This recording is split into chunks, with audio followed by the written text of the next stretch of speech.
Welcome back to Studio F, where on Fast Hunt Willy B, we'll be reviewing Spider-Man 2. Gentlemen, let's broaden our minds. Russ?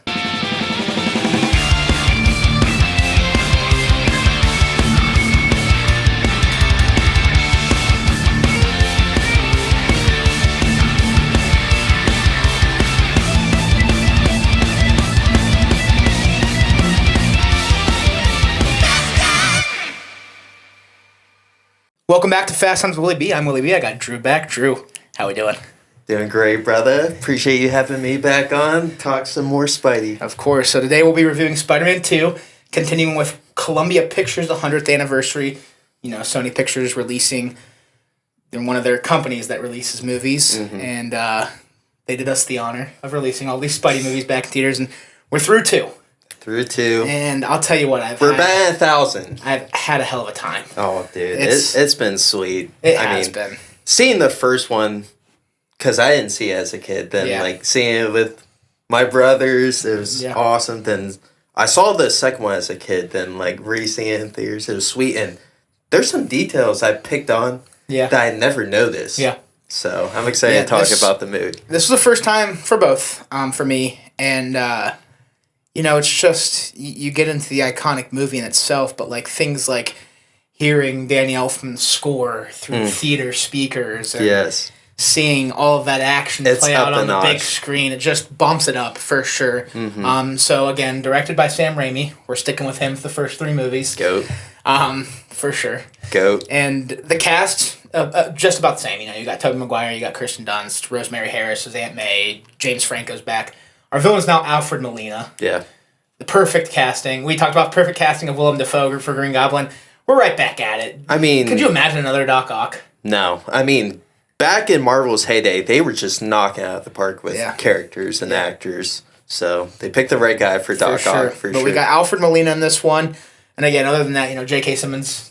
Goat. Might as well just call him J. Jonah Jameson, because he just... I forget it's J.K. Simmons, to be honest with you. He embodies He is... my second favorite character in the movie. He is just nonstop funny in this movie, dude. Yeah. But we'll start with the good. And again, I think this is the same as last week. Neither of us have a mad or a bad. Are there some things that are cheesy? Are there things that are tropey? Yes. But I think we can both agree that we love this movie all the way through from start to finish. Oh, yeah. Originally, this was my favorite Tobey movie, but... Seeing the first one, I think... Dude, it was a 10 out of 10 for me. I was one of those guys, I'll never give a movie 10 out of 10, but when I saw the first one, I had to. So, I mean, Sam Raimi knocked out the park 2 straight movies in a row. So we'll kind of do what we did again like we did last week with kind of going throughout the whole movie. We won't dive into every scene, but, you know, again, this one starts, we have great credits, more modernized credits. We lose the webs, but we get the insane flips between the blue, red, and whites, and some flashbacks, drawings. Yes, stills of the first movie. Seasons. Love that. It was great. And then we get another monologue. And it starts with, you know, he's a pizza delivery boy, and it just starts right off the rip. You know, he has to deliver these pizzas in time. He's stuck in traffic. Mm-hmm. And then we get Spidey delivering pizzas. I love that, man. Oh, yeah. That was cool seeing that. If I had that ability, you could just bust it out whenever you want. Dude. Spidey stole that man's pizzas. Yeah. Then one guy grabbed the slice, and Spidey's on the building. Yeah. Grabs it. Yeah. And we get him trying to put the mops away. Oh, that was gold in the pizza time. Yeah, that was pizza time. That was a meme in high school. A lot of one-liners in the second one. Oh, yeah. Between boy, do I. Boy, do I. Oh, boy. I back. We get trying to do better. We get a lot of great one-liners that are still said today by a lot of people. I mean, TikToks galore from this movie. But, so he gets fired from the pizza job, and this is where he kind of goes and tries to give his professional photos to J. Jonah Jameson. He's like, fine, I got one more Spidey. It's $300. And he's like, crap. What am I paying you for? Crap? You're fired. Yeah, you're fired. And then he gives him the Spider-Man. He's like, I'll give you $150, $300. Okay. He's like, that's outrageous. All right, done. Oh, you gotta love J. Jonah Jameson. Oh, dude. So, you know, Petey's still a part of the Daily Bugle. He's now voicing that he's like, you always trash Spider-Man. But he's... The first act is mainly you're seeing him struggle to keep up with everyday life. Yeah, I mean, he's living 2 lives. Yeah. And how taxing that could be for someone. And it's sacrificing a lot of his relationships. Yeah, I mean, he loves Mary Jane more than anybody in the world, and he just has to push her to the side because he knows what would happen if he got too close with her. Yeah. So, we get his birthday scene where we kind of see where him and Harry's relationship is. Harry's still pissed that he's taking pictures for the bug. Yeah. MJ's like, long time no see, because he, is distancing himself because Spider-Man's always going to have enemies. Yeah. Aunt May's, Aunt May. Sweet Aunt Sweetheart. And so you kind of get the scope of where he's at in all of his relationships. And then, you see him running late to class. He gets fired from his job. He misses MJ's play. Like, all of this stuff, you're seeing, like, how taxing it really is to be Spider-Man. Mm-hmm. You're not just, doing things for the greater good, but you're sacrificing your own personal life. Yeah. And I always thought that was interesting in the second movie to see, like, growing up, we're all like, I want to be Spider-Man, I want to be Spider-Man. Right. It would be quite the task. Yeah. It would be. I agree with that. And the one scene where, kind of like forward in the movie, where MJ is in her play and Peter's like, "Oh, go see your play." Mm-hmm. And the line is, "Do you forgive him?"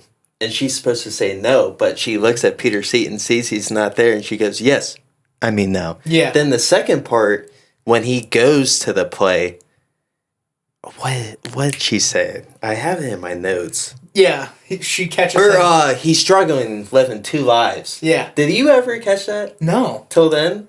I was like, dude, Sam Raimi is just a genius. Like, every scene has a reason why it's in the movie. Oh, for sure. Especially with these first 2 films. They're just... Like I said, you can have the scenes that are cheesy and tropey, but as far as comic book movies done, these are 2 of the most well-done movies in the genre. Yeah. These are just 2 well-done movies overall, let's be real. I mean... The scores are there. Our scores are there. Like, it's just... The people that disrespect these 2 movies just don't have anything better to do, I feel They're just haters. I mean, trying to be contrarian, Like, yeah. But, no, like... The first act, it's really a gut punch, honestly, because you're looking at your idol, and you're like, man, he's going through it. And then, like, the second act almost kicks off with, he gets this photo gig at J. Jonah Jameson's son's, returning home astronaut thing, and he's taking photos, and he finds out that's MJ's boyfriend. He sees them kiss, then Harry comes and smacks the shit out of him. Huh, brother? And then... MJ gets engaged, and I'm like, dude, that is a hell of a 3 minutes. Like, that is just like, you got hit with a 1, 2, 3. I mean... Right, left, right. It was, severe depression for anybody. Seriously. Yeah. And it makes him second guess if he even wants to be Spider-Man anymore. Yeah, I mean... The newspaper's trashing him. His girl is getting married, and his best friend hates him. Because he takes pictures for the bug. I mean, it's the first ever, like, for a superhero movie. Like, in superhero movies, we just see the good side of being a hero. Then this one... No, that's what I love about the second movie, is you really get to see the demons the Peter Parker has to battle. Yeah. To be Spider-Man. Yeah. I mean, like, MJ says in the movie, like, shouldn't there be someone that saves you when you're saving everybody else? Yeah. So... Yeah. I like it a lot, and, after this scene, I believe, is when the web lock comes in. Yeah. The web's not coming out. He falls from a height that I feel like would kill most. Yeah. Twice. Fair. Twice. If not humans once. had 9 lives like cats, they would use all 9 right there. Oh, I mean, I guess, like, spiders probably can fall from high distance and land, but, like, dude... Those were rough falls, too. He's hitting things on the way down, smacks the trash can. Yeah. And then he just gets up and looks at his hands, and I'm like, dude, you don't want to, like, grab your neck or something? Right. Like, your go arm's to not, the like, hospital dangling or something? But, yeah. No, we get web block, and, again, it's kind of cool, like, to show, like, this superhero has so much anxiety and depression building up that his powers are kind of running away. Then he goes to the doctor, and the doctor's... And he's explained, like, I've been having this dream where I feel lost and, like, I don't know what to do. And the doctor said something like, I mean, that's, like, miserable not knowing who you want to be, or maybe you shouldn't be Spider-Man anymore. Yeah. Then that gives Peter the idea, like, maybe I should, like, put to the side. Yeah. I just love it. Yes. After this doctor's appointment, too, is another one of these scenes I love. It's The raindrops keep falling. Oh. I love, and we're gonna get a few of them in 3. I love the Peter just walking down the sidewalk, kind of pep in the step dance moves, which we'll get more dance moves in the 3rd one. But eating the glizzy. Yeah, he's watching crime and he just takes the biggest bite of a hot dog. But like he's living his life now. He has his glasses back on because his powers kind of are come and go. He's actually going to class. He's doing well in class, and so things are looking up for him. And then he kind of, he's like, I have to be honest. So he tells Aunt May that didn't go the best when he tells Aunt May about the Uncle You Ben can see night. the guilt he has in the movie, too. Because I think it was his birthday party. Aunt May talks about Ben, and you could see him, like, tearing up a little bit. Something I have to say about the second one that trumps the first one is a lot of people knock the acting in Raimi's trilogy. Like, Tobey's not the best actor. Kirsten Dunst isn't the best actor. I think the acting gets a lot better in the second film. I agree. Not saying that... I enjoy the acting in all 3. But I think Tobey's face acting gets a lot better in the second movie. Right. I think Dunst is a lot better in the second movie. I just think, like, maybe they came into their own. Franco is a great... He does a great job at showing, like, how should I say this? Just bitterness. Yeah. In this, because his father got killed. The standout in both movies is the villains, and they're the veterans, though. They've done their thing. Yeah. And not saying that Tobey and Kirsten Dunst didn't do anything before Spider-Man, but, they were still relatively child actors. Yeah. They're, upper 20s, lower 30s throughout this franchise. Right. It wasn't like now, back then, either, like... Timothée Chalamet's like our age and has Tom Holland 15 blockbuster movies. Yeah. But I think they came into their own as actors in the second film, in my opinion, especially when it came to face acting and mannerisms as far as Tobey goes. And you see it a lot in the scene when he's telling Aunt May the night about Ben. Right. With the tears and, like you said, you can just feel the guilt. You can see the guilt. Mm-hmm. After that, it like kind of feels like things are kind of going back downhill again because, he has a little run-in with MJ, and it doesn't go how, that's when he goes to the play. Yeah. And she kind of leaves in the taxi cab, and he's like, I've changed. And all of this is going on. MJ's planning her wedding. Yeah. But she does say, you are different, though. Yeah, she does. It's like, okay. She does. But when she's noticing. Yeah, when she plans her wedding, she doesn't want to invite Peter, but then she tests out the upside-down kiss with him, and... He loved it. Oh, I'm on the moon now. Are you on the moon with me? Yeah. But then that leads... This is where, like, things go wild. Because after that, she schedules a lunch with Peter. Yeah. To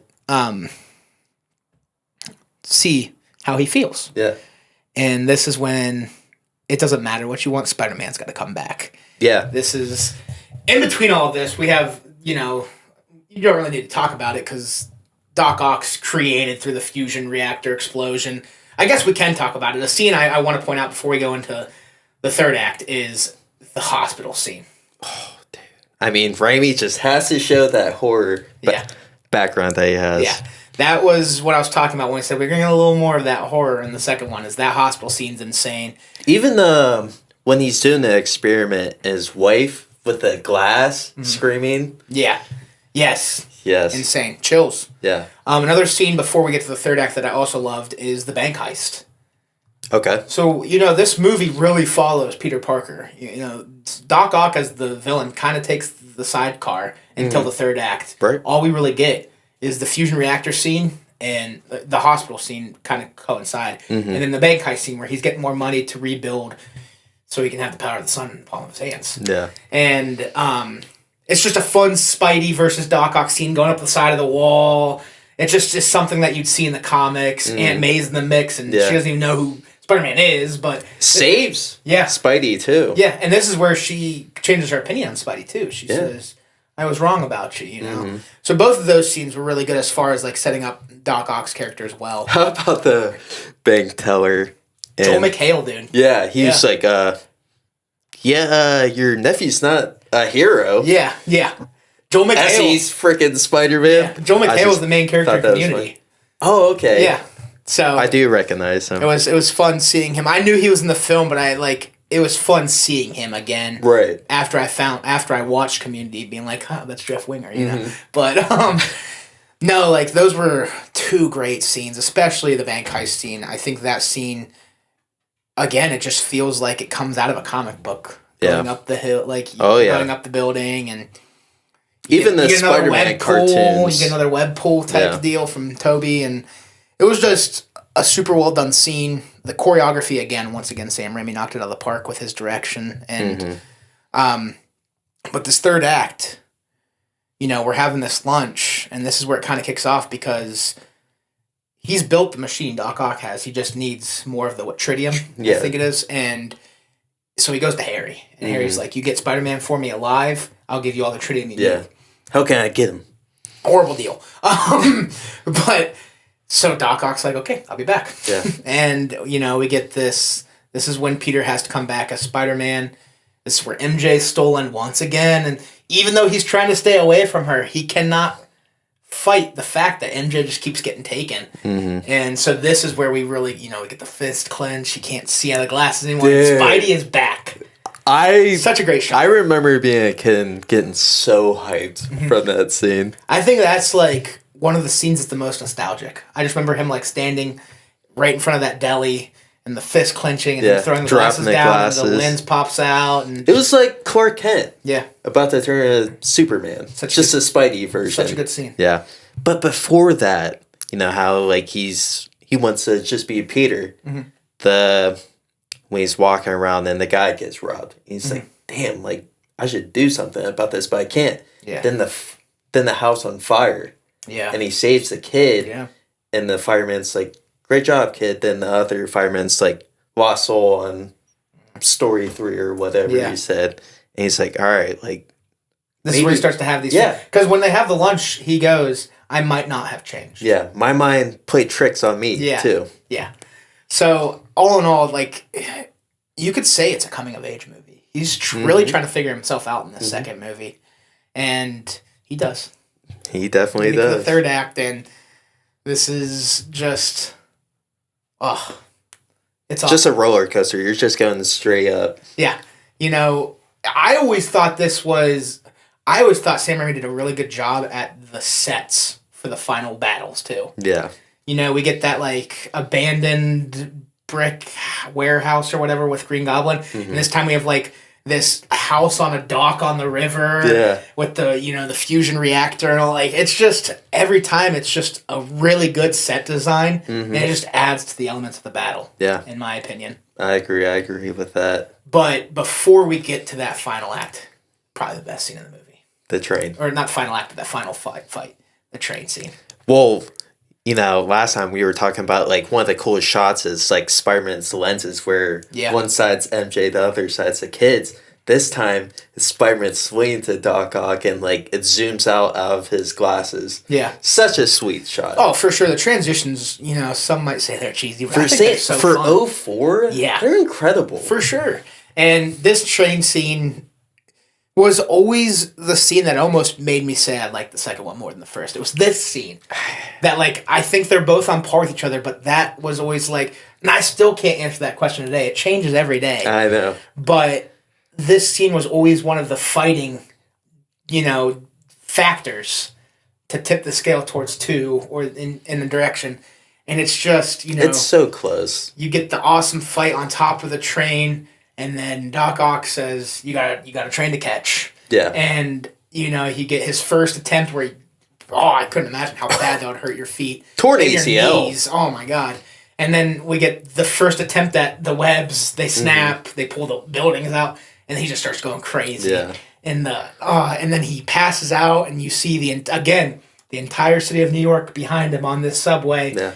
Just carrying him in and... Chills. Your secret's safe with us. We won't tell anyone. I heard that's like his stepbrothers or something. Really? Like 2 kids. Okay. I don't know how true that is, but I've seen that on TikTok. I always liked the guy that goes, he's just a kid. Yeah. I always liked that. My son's his age. Yeah. He couldn't be any older than my son. Yeah. And that just hits again, like, this guy's in the transformative years of his life, saving New York City. Like Uncle Ben says, you're at the age where you're about to become the man. That you're going to be the rest of your life.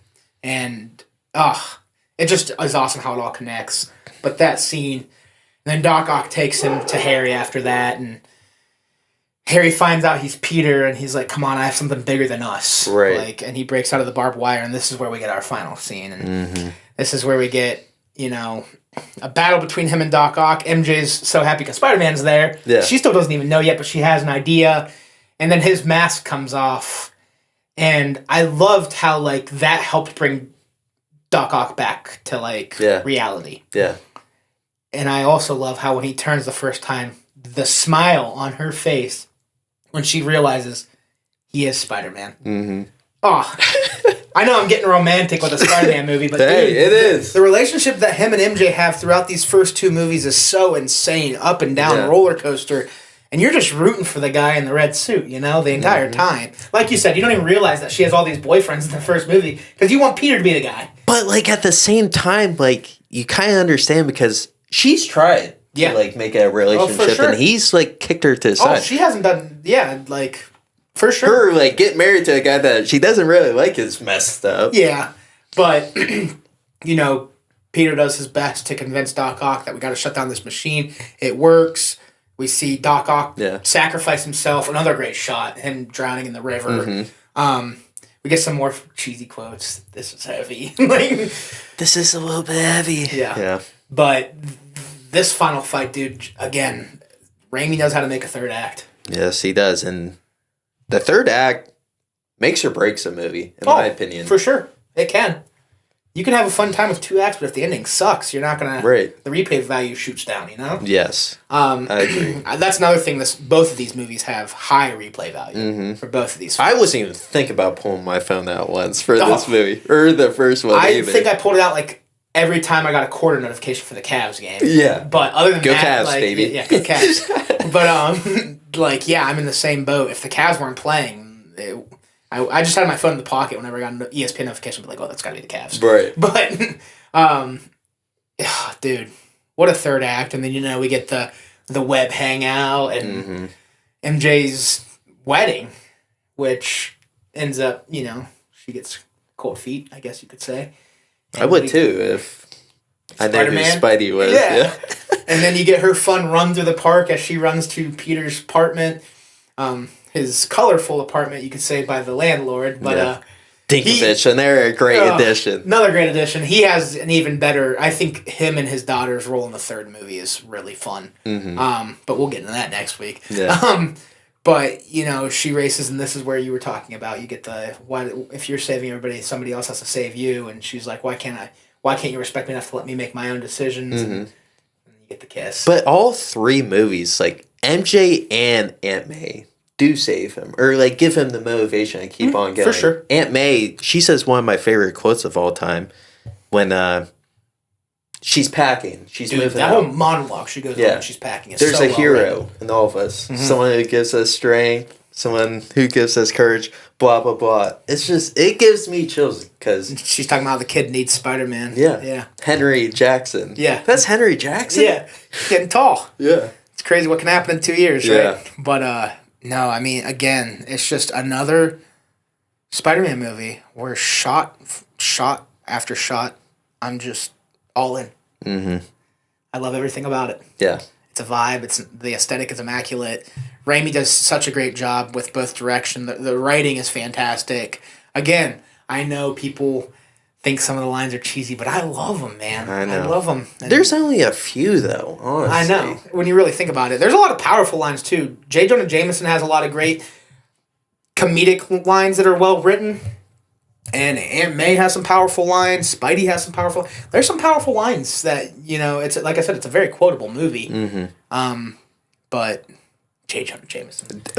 Since we're talking about the game, we got to talk about the scene where... Oh, man. Crime's up 75%, and they like zoom in on the bugle, and he's like, "It's my fault. Spider-Man was a hero. I just couldn't see it." Then Spidey grabs the suit. He's a thief. He's a menace. I want Spider-Man. He's like, I want to press charges. And his laugh is so goated, bro. Speaking of Daily Bugle, another like not even a scene, just a shot when. They bring in the suit. The garbage man brings in the suit to show that Spidey quit. I don't even know his name. Not Ted Raimi, but the other editor or whatever. The one that's always like, that's That's always like, we got 2 minutes till press. Mm-hmm. He's holding the mask, and the way he looks at it is just, it goes to show how much of an impact Spidey has on the entire city of New York. In the comics and cartoon, Robbie, like, knows Peter is Spider-Man. Really? So, like, you kind of get a hint in the first one. I'm pretty sure it's in the first one. He goes, heard Spidey was there. Or it was in the second one when he saved Doc Ock. Oh, yeah. He's like, heard Spidey was there, and he, like, looked at Peter, right? And Peter's like, just looking away, like, no, I'm not Spider-Man guy. Interesting. Another thing I will say about this movie, I'm big on wanting MJ and Peter to work out, but I always wondered what it would be like if we got a little bit of Peter and Betty Brant relationship going on. Yeah, they kind of, like, I love Elizabeth Banks, Betty There's Brant. a little connection there, but especially in the third one. Yeah. I should shoot you sometime. Yeah. But maybe, I mean... Her giving Peter rumors about a fourth too. one, but based on No Way Home, I think him and MJ kind of... Yeah, they locked it up. Yeah. They locked it up. But, yeah, man, this second movie, so good. Mm-hmm. So good. I mean... Something that we didn't talk about with either of these movies that needs to be said is costume. What a great Spidey suit. Love the Green Goblin suit. Doc Ock looks fantastic. His arms look awesome. Like, they did a really good job. I don't know, that's sometimes a thing that goes under the radar, underappreciated. Costume in Raimi Spider-Man movies is top notch. Yeah. Knocked it out of the park. 100%. I mean, that again, I love Toby's suit. Yeah. I do. Yeah. Oh, whenever I play Spider-Man, once I unlock it, it's the one I rock it. And I rock it the rest of the game. Andrews and the second I really one like is Tom's goated. at the end of No Way Home. Oh, I I do. The blue? Yes. The homemade suit. Yeah. Yeah. But yeah, man. Are we missing anything? So good. I mean, I feel like we talked about it. Yeah. About the fire scene. I love that they used like the same score from the first one when he's saving the child. Yeah. I don't know. It almost looks like the same set. Yeah. It might be. I was waiting for a goblin to come out of nowhere and scream. It might be the same set, but hey, it worked. I mean, just what a risk. Like, the first one does so great, then like you have all the pressure in the world to make another banger, and he delivered. Yeah. I wish they gave him a little more creative. I like the third one, and again, we'll deep dive into that one next week, but maybe a little more creative freedom. Look what he did when he had freedom through the first two, right? Yeah. Next week, I will explain how he could have fixed the third one, what I think they should have done. I think Sony just handcuffed Raimi too much in the third one. I think he had an idea, but... Yeah. There's rumors that a fourth one by Raimi please potentially happening, so... There's also a rumor that he might direct Tom's that is fourth one. I would love that. I do feel bad because I thought John Watts did a really good job with his trilogy. He did. But the kid in me is like, give it to Raimi. Yeah. Raimi just I liked Multiverse of Madness more than most too, and I thought Raimi did. I thought if you could have made that movie rated R, Raimi could have had even more fun with that film. Yeah, then I feel like we overhyped it too because we thought all these cameos were going to happen, and it didn't. So that kind of he did a really good job at making WandaVision really scary, or Wanda really scary. Yes, but I feel like if it was rated R, it could have been really, because Sam Raimi's he started in horror, but I still liked it a lot. No, it's a decent movie. But yeah, man, Raimi, man. These movies, they hold a lot of weight in my heart. Yeah, I mean, just that 18 to 19 after high school, just wondering, what do I want to do with my life? Yeah. The anxiety, the second one's depression. a lot for a kid, honestly, dude. Yeah. Watching it as an adult has a completely different meaning to you. Yeah. It hits different. When I was, I've always been into movies, but, when I watched it again, going through high school and then into college, every step of my life, it's changed. High school is still that fun movie. And then college, when things are getting tough, I was like, damn, Spidey. I'm relating to Spidey. Yeah, and then you're adulting, I'm like, damn, I'm really relating to Spidey. It's crazy how much... This man's got 4 jobs right now? Yeah, it's just crazy how much growing up with this movie changes with each watch. Mm-hmm. But it is so good. We'll hop over to our final thoughts and ratings, and what do you want to leave off with Spidey 2? And what are you giving this bad boy out of 10? Man, this used to be my favorite Spidey, but I was talking to my boy Riley, shout out Riley, and he was like, Man, I used to think this one was the best, but I feel like I gotta give the nod to the first one. Yeah. Because Goblin is my favorite. Then the final fight is goated. Yeah. I'm giving this one a 9.8. Okay. So close to a 10 out of 10. Just right below a smidge off. Spider-Man 1 is my favorite movie of all time. Yeah. I stick to halves, so I'm just going to go 10. 10? This isn't a 9.5. This is a 10. Respectable. These first two movies are two of my 5-star comic book movies. Mm-hmm. I have a few in the MCU, these two, and then probably the Batman and Joker. Right. When it comes to DC. And I know people will be like, The Dark Knight. I'm sorry, it's not a 10 for me. But it's a 9. That's probably what I'd give it. But these two movies are 10s for me. They had a huge impact on my childhood again. I said this last episode, I don't know if my neighbor knows my name because I just ran around saying I'm Spider-Man.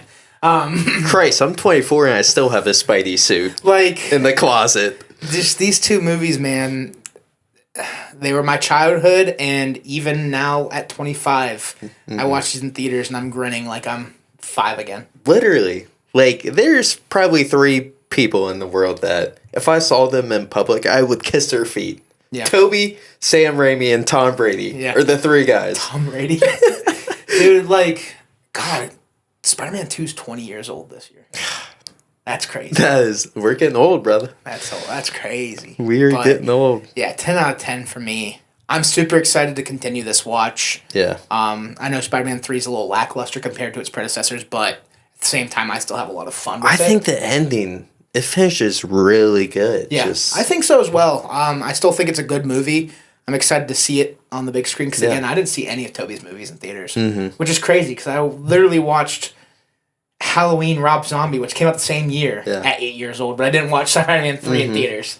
I waited till that came out. Right. I mean, I didn't wait till it came out. It's not like I made decisions at 8 years. I wasn't the decision maker in the household. Right. You know? But right. So I'm excited to see it nonetheless on the big screen, and I'm excited to see the next 6. It's been such a fun experience getting to see these movies all again. For real, though. I would never. Shout out to theaters, man, for doing that. Yeah. I mean, easy money for the theaters. They're doing Alien this month, and then I saw The Big Lebowski in theaters last year. One of my first watches, what was it?